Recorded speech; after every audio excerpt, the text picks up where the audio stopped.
Anong ginawa mo sa marka sa aking palad? Bakit ito bigla naglaho?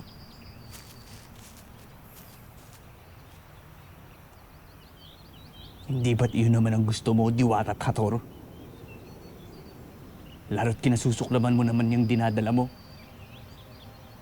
Ginamit ko ang aking kapangyarihan upang bawiin yung dinadala mo.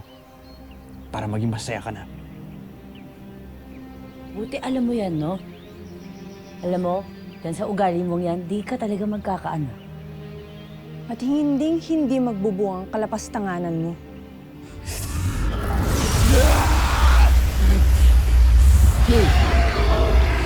At lalo hindi ako papayag na isilang mo isang sanggol na kinasusuklaman mo, gaya ko!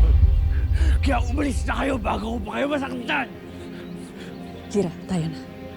Nakuha ko ng sagot na hinahanap ko. Tayo na. Alam mo, kung meron lang akong powers pa, napulbos na kita ngayon. Kira, tayo na. Tayo na.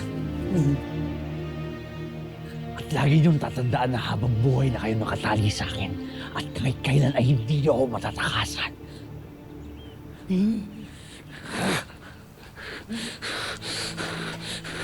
Ah!